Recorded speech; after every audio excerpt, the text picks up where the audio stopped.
સુરત સહિત સમગ્ર દક્ષિણ ગુજરાતમાં મેઘરાજાએ ધમાકેદાર એન્ટ્રી કરી હોય તેમ ભારે વરસાદના કારણે અનેક વિસ્તારોમાં પાણી ભરાયા છે. જોકે હાલ જિલ્લામાં પૂર જેવી કોઈ સ્થિતિ નથી.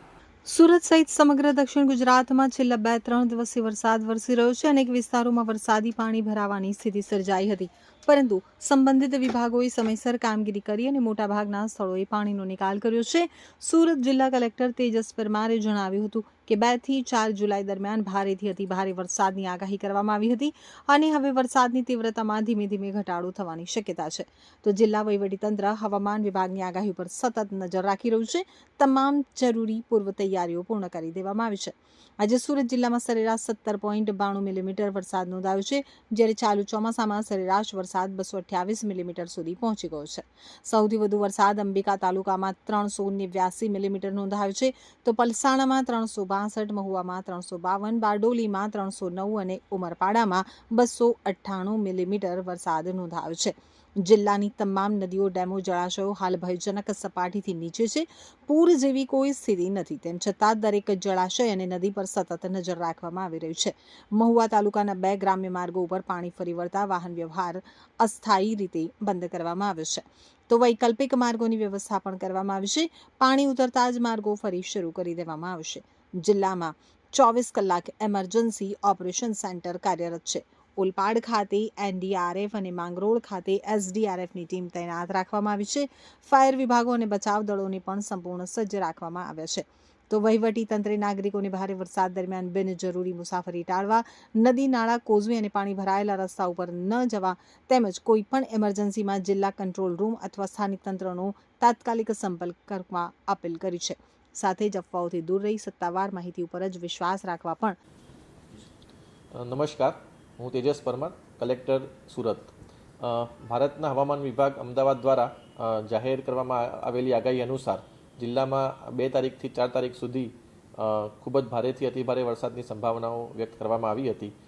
જેના અનુસંધાને અત્યારે આજની સ્થિતિએ જોઈએ તો ચોમાસામાં જિલ્લાનો કુલ સરેરાશ વરસાદ અત્યારે 228 મીમી નોંધાયો છે, જેમાં સૌથી વધારે વરસાદ અંબિકા તાલુકામાં 389 mm, પલસાણામાં 362 mm, મહુવામાં 352 mm, બારડોલીમાં 309 mm અને ઉમરપાડામાં 298 mm આ વરસાદ ચાલુ ચોમાસા દરમિયાન અત્યાર સુધી એટલે આજની 10 વાગ્યાની પરિસ્થિતિ મુજબ છે.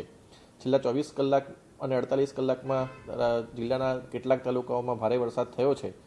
અત્યારે આમ જોવા જઈએ તો કોઈ ભયજનક સપાટી ઉપર કોઈ પણ આપણી નદી કે ડેમ કે જળાશય નથી અને હાલમાં કોઈ પૂર જેવી પરિસ્થિતિ પણ અત્યારે જિલ્લામાં કોઈ જગ્યાએ નથી. તેમ છતાં પણ આપણે સતત જળાશયો અને નદીના જળસ્તર ઉપર સતત આપણે દેખરેખ રાખી રહ્યા છીએ. કેટલાક નીચાણવાળા વિસ્તારોમાં પાણી ભરાવાની ફરિયાદ સ્થિતિ સર્જાઈ હતી, જેના ઉપર પણ અત્યારે અલગ અલગ સંબંધિત વિભાગ દ્વારા તેના માટેની કામગીરી કરવામાં આવેલી છે. હજુ સુધી કોઈના સ્થળાંતરની જરૂર આપણને પડી નથી. કેટલાક કાચા મકાનોને નુકસાન થયું છે, એ સિવાય કોઈ જાનહાનિ મોટી કે વ્યાપક નુકસાનનું નોંધાયેલ નથી. તૈયારીની વાત કરીએ તો જિલ્લા ઇમરજન્સી ઓપરેશન સેન્ટર આપણું 24/7 કાર્યરત છે. તમામ તાલુકાના કંટ્રોલ રૂમ પણ કાર્યરત છે. એ સિવાય સુરત મહાનગરપાલિકાનો ફાયર વિભાગ, કામરેજનું ERC સેન્ટર તેમજ તમામ નગરપાલિકાઓના ફાયર વિભાગ પણ બચાવ અને રાહતની કામગીરી માટે સંપૂર્ણ સુસજ્જ છે.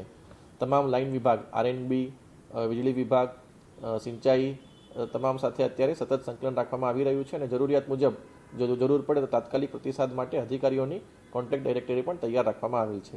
હું સુરતના તમામ નાગરિકજનોને વિનંતી કરું છું કે હવામાન વિભાગની આગાહી અને જિલ્લા વહીવટીતંત્રની સૂચનાઓનું પાલન કરે. ભારે વરસાદ દરમિયાન બિનજરૂરી મુસાફરી ટાળે. નદી, નાળા, કોઝવે અને પાણી ભરાયેલા માર્ગો પાર કરવાનો પ્રયત્ન ન કરે અને અફવાઓથી ખાસ કરીને દૂર રહે અને સત્તાવાર માહિતી પર જ વિશ્વાસ રાખે. અને કોઈ પણ ઇમરજન્સી કે મુશ્કેલી હોય તો જિલ્લા કંટ્રોલ રૂમ અથવા સ્થાનિક તંત્રનો તાત્કાલિક સંપર્ક કરે. સુરત ડિસ્ટ્રિક્ટનો જે હેલ્પલાઇન નંબર છે એ 1077 છે, જે ઇમરજન્સી સિચ્યુએશન માટે આપણે યુઝ કરી શકીએ છીએ. એટલે અત્યારે હાલ ભારે વરસાદ અલગ અલગ તાલુકામાં નોંધાયેલો છે, પરંતુ અત્યારે કોઈ ભયજનક અત્યારે કોઈ પરિસ્થિતિ નથી અને વહીવટીતંત્ર તૈયાર છે અને કંઈ પણ પ્રકારની મુશ્કેલી આવે તો અમારું સમગ્ર તંત્ર મદદ કરવા માટે તૈયાર છે. જય